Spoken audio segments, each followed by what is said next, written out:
The images are soul-crushing. The faces desperate. Their mental state shattered. Mentally, it takes a toll. I've got to admit, I've had a few issues. Like now. This is Australia. In the midst of what is being called the 120-year drought, farmers and ranchers throughout the country have been struggling to keep their livestock alive and their families intact. Yeah, most days we come home exhausted, mentally and physically. It's hard to cope with, because farms just aren't a business to us. It's our lifestyle. It attacks you from all angles. So the drought will affect your animals.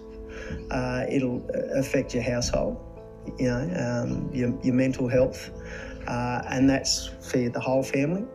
Last time I think I saw Dad have a proper break from any work was probably maybe 2 years ago.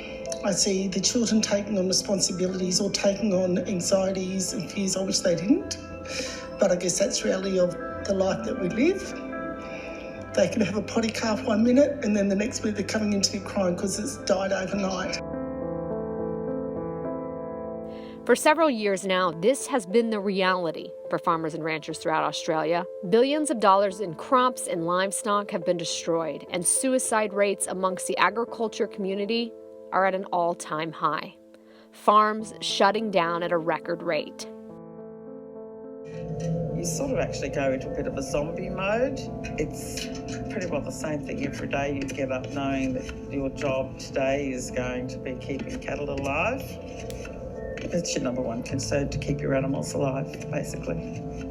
You look back over those generations, they got through it, so hopefully we can get through it. We do have that heritage behind us that we've been here for so long, but yeah, it's certainly some tough decisions will occur if we don't get rain soon. But rain isn't the whole story. Some farms and ranches don't qualify for what little farm assistance is available. And in southeastern Australia, the Murray-Darling Basin Authority is all but wiping out generations of livelihoods with the stroke of a pen. Without irrigation or without rainfall, we're buying 100% of our feed in. In the last month, our feed bills topped $100,000 a month. We've never even come close to that before.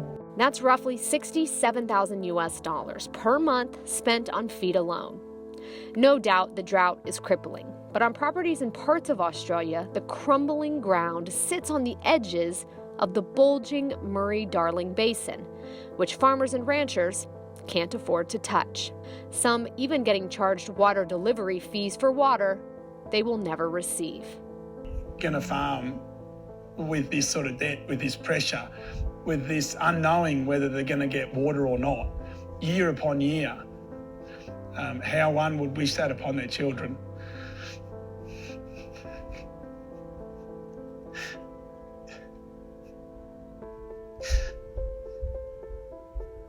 You wouldn't wish your children.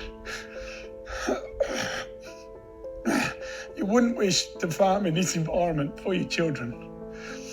The MBDA, as the Murray-Darling Basin Authority is referred to, has taken 1/3 of the water for, quote, environmental purposes. And since the towns and the cities get their water first, followed by the environment, there's none left for farmers and ranchers. The MBDA policies, combined with the crippling drought, is destroying lives in Australia. Across the entire region today, areas of fog and frost about early and mostly sunny afternoon and light winds forecast. Everyone's blaming the farms for everything, so the greenies are blaming us for global warming, and people are blaming us for the Murray-Darling, and vegans are blaming us for I guess, harming livestock, and our cows farting and giving greenhouse gases, and blaming us for deforestation and you name it, so that the pressures from outside are huge, like never before, I think. The situation in Australia is complicated in more ways than one. What matters is that they know they have our support. From halfway around the world, we will support them. I'm probably lucky I've got a couple of good mates that ring up or call in and say good day and how you going. That's pretty important, that helps. It could be as simple as a phone call or maybe an email, maybe to a stranger. What matters is that they know we are listening. Hopefully the public in general can keep supporting us. That's a big thing. Get behind and visit a farm. We are listening in the United States, and they have our support. Because it doesn't matter where you come from. We protect our own, and Australia needs us now more than ever. So do your research and find out how you can offer support to the incredibly brave men and women desperately fighting to keep their life's work alive.